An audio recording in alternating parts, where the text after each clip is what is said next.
So as politicians and pundits continue to argue over which party will control the Congress next year, there are new indications that big gains could be in store for the GOP this November. A brand new poll shows that the normally left-leaning state of California is now very much in play for Republicans.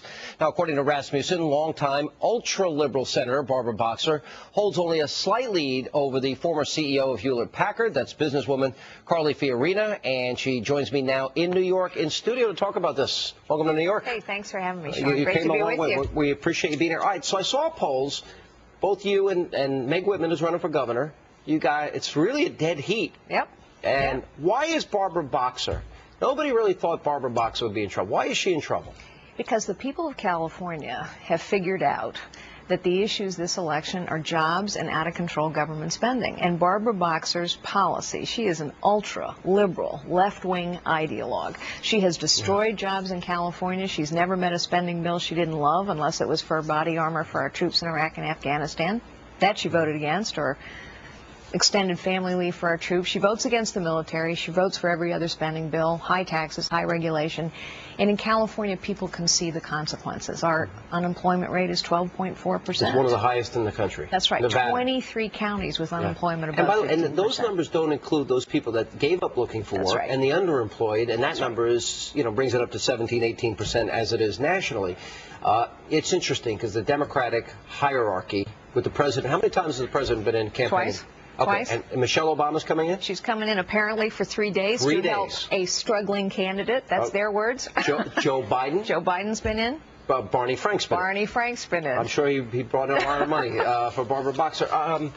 Why do you think, is that the evidence, all the evidence you need that she knows that she's in trouble in this campaign? Because I noticed it's now getting very personal. I don't see any Democrat voting for on stimulus, cap and tax, or the health care bill. Is she mentioning it on the campaign show? In fact, Barbara Boxer went up and down the state of California this summer saying the stimulus bill had worked. The only trouble is that our unemployment rate was 10.2% when the stimulus bill passed, and it's now 12.4%. So it clearly failed. But, this election is going to be decided in California, as it is across the nation, by swing voters. And when you talk to swing voters in California, when you poll them, 78% of them believe the nation is headed in the wrong direction. Listen, people have figured this out. I don't know if you saw the town hall with Barack Obama the other day. I mean, you had one guy, we just played it, is the American dream dead? Another woman who I actually interviewed on my radio show, is this our new reality? And she says, my husband and I used to joke about it. We're going back to the... That's what I hear every day, Sean. I hear it every day.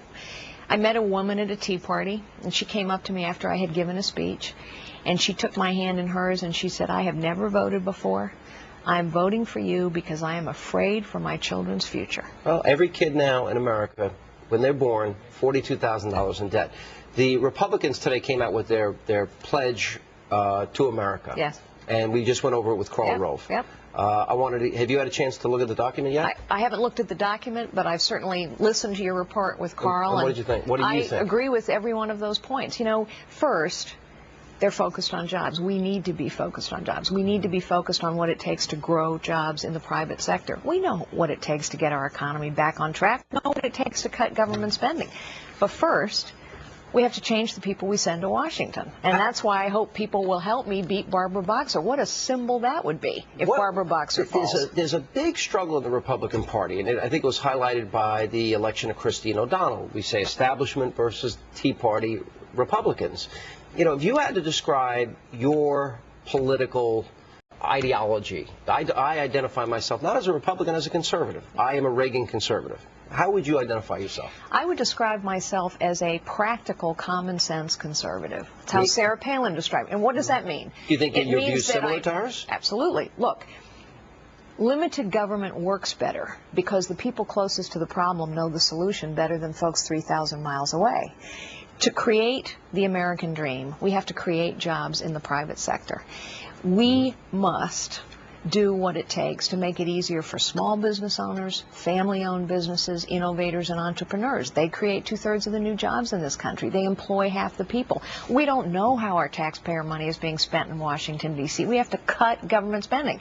In the last 12 months, the federal government has added 100,000 bureaucrats. in the last 12 months while we're dealing with 12.4% unemployment. The only sector growing is government. That's right. Well, we got to run. We appreciate you being here. Barbara Boxer's on the ropes. This is getting interesting. That's right. CarlyForCalifornia.com. Please, I hope everyone will help me think what a symbol it would be to defeat Barbara Boxer, Russ Feingold, Patty Murray, Harry Reid, all in trouble. That's right. CarlyForCalifornia.com. Interesting. Really all right, we'll be watching the help. race closely. Thanks, Appreciate you being John. with us.